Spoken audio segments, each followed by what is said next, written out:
ये सुनकर प्रियंका रसोई में जाकर सिंक में चाय फेंक देती है। हे भगवान, ये कैसे लोग हैं? मेरे पेट में इतनी गुड़गुड़ हो रही है, ये लोग मुझे कब खाने को देंगे? ऐसा भी कोई ससुराल होता है क्या जो दोपहर के 1 बजे नाश्ता करे? तो ये दोपहर का खाना कब खाएंगे? कल की तरह 5-6 बजे? धीरे धीरे वक्त गुजरता है। प्रियंका को समझ आता है कि उसके ससुराल वाले दोपहर के सिर्फ 1 बजे हल्का नाश्ता करते हैं, चाहे वो कितना कुछ भी कह ले। उसे दोपहर का खाना सब लोगों के साथ 5 बजे खाना पड़ता है और रात का खाना 11-12 बजे, जिससे उसका पूरा रूटीन बदल गया था और हर वक्त भूखी परेशान सी वो रहती थी। सबका गरम गरम खाना खाने के लिए उसे उनके वक्त का इंतजार करना पड़ता था। एक सुबह, जी माँ जी, मेरे पेट में बहुत दर्द हो रहा है।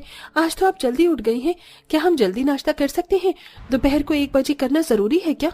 इससे रात का खाना भी लेट हो जाता है। बहू, अब तो तुझे इस घर में 1.5-2 महीने हो गए हैं। सब लोगों की तरह तू भी बर्दाश्त नहीं कर सकती क्या? 1 बजे ही नाश्ता कर लेगी तो क्या आफत हो जाएगी? बार बार हमसे एक ही बात मत पूछा कर, जो नियम है सबका वही रहेगा। चाची, आप दादी को परेशान मत करो, मैं भी दोपहर के 1 बजे ही नाश्ता करता हूँ। बड़े तो बड़े ऐसे ही छोटे बच्चों को भी बिगाड़ रखा है। अरे छोटे बच्चों को तो सबसे ज्यादा भूख लगती है और ये 5 घंटे तक भूखा रह लेता है। हे भगवान, कैसे? मेरा पति भी मेरी बात नहीं सुन रहा। अब मुझे ही कोई रास्ता निकालना पड़ेगा। ऐसे दिन गुजरते हैं। बहू के समझाने पर भी ससुराल वाले नहीं समझते और दोपहर के 1 बजे ही खाना खाते हैं और लंच डिनर इससे भी ज्यादा लेट करते हैं।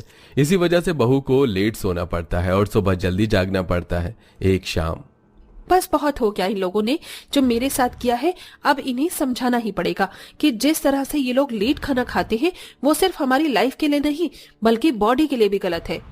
प्रियंका सब घर वालों को 7 बजे ही लंच करवा कर हटती है, इसीलिए डिनर का खाना नहीं बनाती।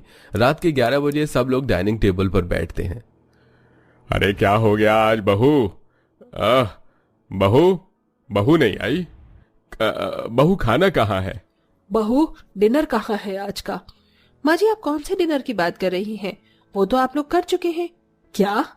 लेकिन हमने कब किया? अच्छा दीदी, आप ही बताइए, डिनर का टाइम क्या होता है? 7-8 बजे। हाँ, तो आप 7-8 बजे खाना खा चुके हैं। अब मैंने पूरी रसोई साफ कर दी है, सारे बर्तन मांज कर रख दिए हैं और इस वक्त सोने का टाइम है। मैं जा रही हूँ सोने। आपके लिए जागकर बार बार खाना ही नहीं बनाती रहूंगी। ऐसा कहकर प्रियंका सोने चली जाती है। मजबूरन सब लोग भी ऐसे ही सो